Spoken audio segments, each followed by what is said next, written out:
Hello friends, welcome to Dashing Classes.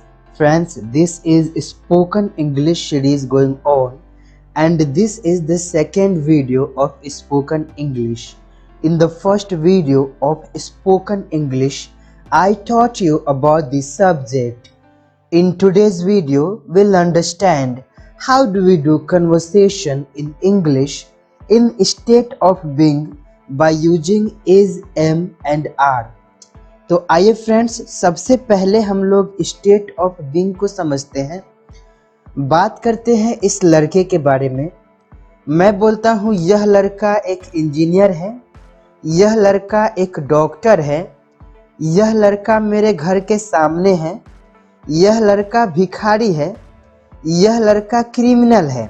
या फिर किसी और सब्जेक्ट के बारे में, जैसे कि वह लड़की मेरे दोस्त की बहन है, तुम मेरे सबसे बड़े दुश्मन हो, आप एजुकेटेड हो, मैं आपके घर पर हूँ, ये लड़कियाँ घमंडी हैं।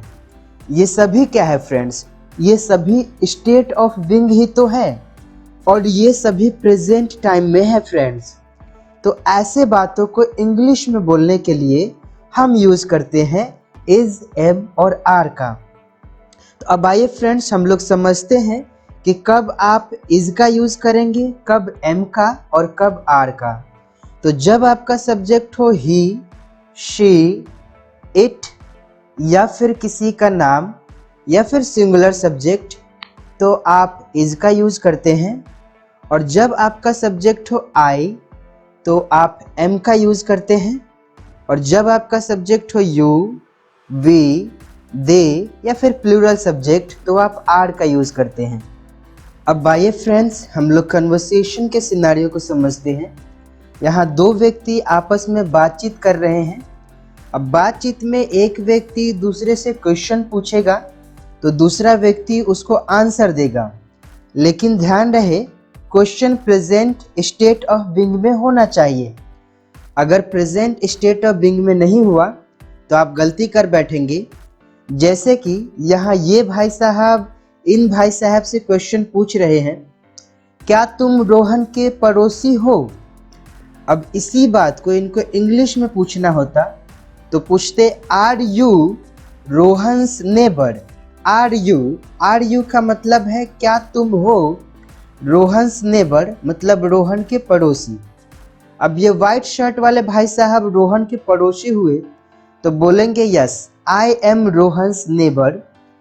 अगर ये रोहन के पड़ोसी नहीं हुए तो बोलेंगे no I am not Rohan's neighbour. नहीं, मैं रोहन का पड़ोसी नहीं हूँ। अब दूसरे सिनारियो को समझते हैं। दूसरे सिनारियो में ये लड़की इन बच्चों से क्वेश्चन पूछ रही है कि क्या तुम लोग शरारती हो? क्या तुम लोग शरारती हो? अब इसी बात को इंग्लिश में पूछेगी आर यू मतलब क्या तुम लोग, आर यू नॉटी मतलब क्या तुम लोग शरारती हो। अब ये बच्चे शरारती हुए तो बोलेंगे यस वी आर नॉटी, हाँ हम लोग शरारती हैं। अगर ये बच्चे शरारती नहीं हुए तो बोलेंगे no we are not naughty, नहीं हम लोग शरारती नहीं हैं। तो दोनों ही सिनारियों में आपने देखा कि एक व्यक्ति जब अपने सामने वाले से उसी का स्टेट ऑफ बीइंग के बारे में क्वेश्चन पूछता है तो इंग्लिश में बोलता है आर यू, लेकिन जब सामने वाला व्यक्ति अकेला होता है तो इंग्लिश में रिप्लाई देता है यस आई एम या फिर नो आई एम नॉट। लेकिन जब सामने वाला व्यक्ति एक से ज़्यादा होता है तो वो इंग्लिश में रिप्लाई देता है यस वी आर या फिर नो वी आर नॉट। तो याद रखिए, जब आप सामने वाले व्यक्ति से उसी के बारे में क्वेश्चन पूछेंगे तो इंग्लिश में बोलेंगे आर यू और जो आपको पूछना है वो।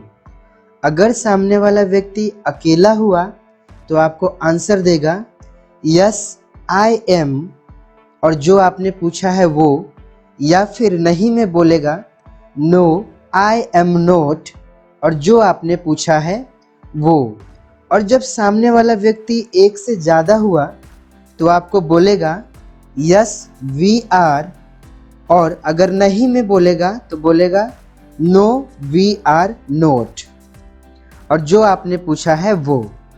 फ्रेंड्स, आप सामने वाले व्यक्ति से किसी और के बारे में भी क्वेश्चन पूछ सकते हैं आर का यूज करके, लेकिन ध्यान रहे जिसके बारे में आप पूछ रहे हैं वह प्लूरल होना चाहिए। तो जब आप सामने वाले व्यक्ति से किसी और प्लूरल सब्जेक्ट के बारे में पूछेंगे तो आप इंग्लिश में बोलेंगे आर प्लूरल सब्जेक्ट, और जो आपको पूछना है वो।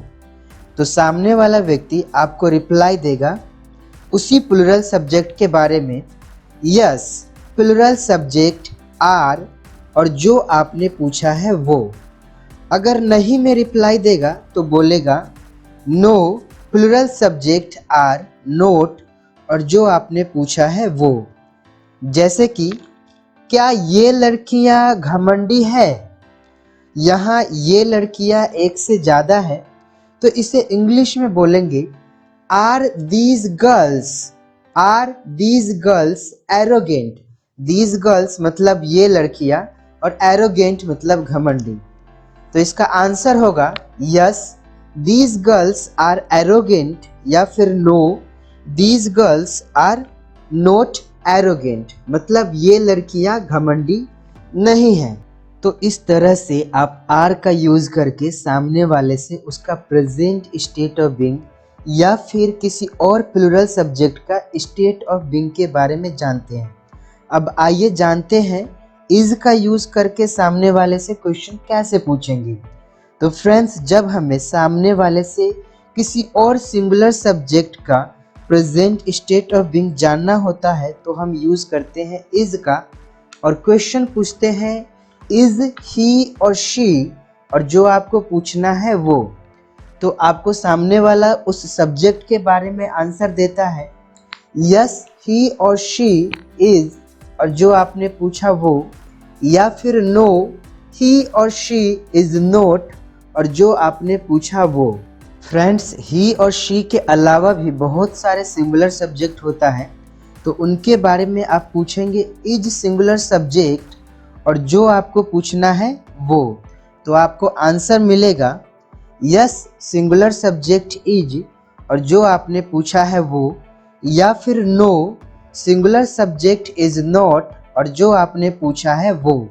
जैसे कि आपने सामने वाले से किसी और के बारे में पूछा कि क्या वह एक किसान का बेटा है, तो यहाँ वह एक सिंगुलर सब्जेक्ट है, तो आप इसे इंग्लिश में पूछेंगे इज ही, मतलब क्या वह है अ फार्मर्स सन, एक किसान का बेटा। तो सामने वाला आपको आंसर देगा yes he is a farmer's son, या फिर no he is not a farmer's son. एक और क्वेश्चन देखिए, is she a laborious girl, क्या वह एक मेहनती लड़की है, तो आंसर मिलेगा yes she is a laborious girl, या फिर no she is not a laborious girl. आइए फ्रेंड्स, अब एम का यूज करके क्वेश्चन पूछते हैं। तो एम का यूज करके क्वेश्चन पूछते हैं एम आई, और जो आपको क्वेश्चन पूछना है वो। तो आपको आंसर मिलता है यस यू आर, और जो आपने पूछा है वो, या फिर नो यू आर नॉट, और जो आपने पूछा है वो। जैसे कि इस सिनारियो में इस लड़की से ये लड़की चिल्ला के पूछ रही है क्या मैं मोटी हूँ, एम आई फैट, क्या मैं मोटी हूँ। अब इस बेचारी में इतनी हिम्मत होगी तो बोलेगी यस यू आर फैट, नहीं तो बोलेगी no you are not fat, नहीं तुम मोटी नहीं हो। तो फ्रेंड्स, इस तरह से आप इज एम आर का यूज करके क्वेश्चन पूछ सकते हैं। अगर आप इनको एक रूल की तरह याद रखना चाहें तो रख सकते हैं। क्वेश्चन पूछने का रूल है is am are plus subject plus other word. According to subject आप इज एम आर का यूज कर सकते हैं। आंसर का रूल मिलेगा आपको subject plus is am are plus other word. No में आंसर का रूल है subject plus is am are plus not plus other word. लेकिन फ्रेंड्स याद रहे इन सभी क्वेश्चन का आंसर आपको यस और नो टाइप में मिलता है, इसीलिए इनको हम यस और नो टाइप भी कहते हैं। लेकिन ऐसे भी क्वेश्चन होते हैं जिनका आंसर क्वेश्चन के अकॉर्डिंग मिलता है, जैसे कि तुम आलसी हो, राम की शादी कब है, तो क्यों, कहाँ, कैसे, etc ये सभी WH फैमिली कहलाते हैं फ्रेंड्स। और WH फैमिली से क्वेश्चन पूछना बहुत ही आसान है। आप यस नो टाइप वाले के आगे WH फैमिली को रख दीजिए और बाकी सब सेम रहने दीजिए और आप WH फैमिली में क्वेश्चन पूछ सकते हैं, जैसे कि तुम लोग आलसी क्यों हो, तुम लोग आलसी क्यों हो। तो यहाँ क्यों WH फैमिली है, तो क्यों का इंग्लिश सबसे पहले बोलेंगे why are you lazy. Why मतलब क्यों और आगे आर यू लेजी, ये तो यस नो टाइप वाला है, तो वैसे ही रख के पूछ सकते हैं। राम की शादी कब है, तो कब यहाँ WH फैमिली है, तो इसके लिए इंग्लिश बोलेंगे when. When is Ram's marriage. तुम परेशान क्यों हो, तो यहाँ पे क्यों, तो वाई आर यू अपसेट। तुम परेशान क्यों हो, अपसेट मतलब परेशान। तो इस तरह से friends present state of being में हम लोग बातचीत कर सकते हैं इज, एम और आर का यूज करके। उम्मीद करता हूँ वीडियो आपको अच्छा लगा होगा। अगर वीडियो अच्छा लगा है तो लाइक ज़रूर कीजिएगा और लाइक करके चैनल को सब्सक्राइब करना मत भूलिएगा।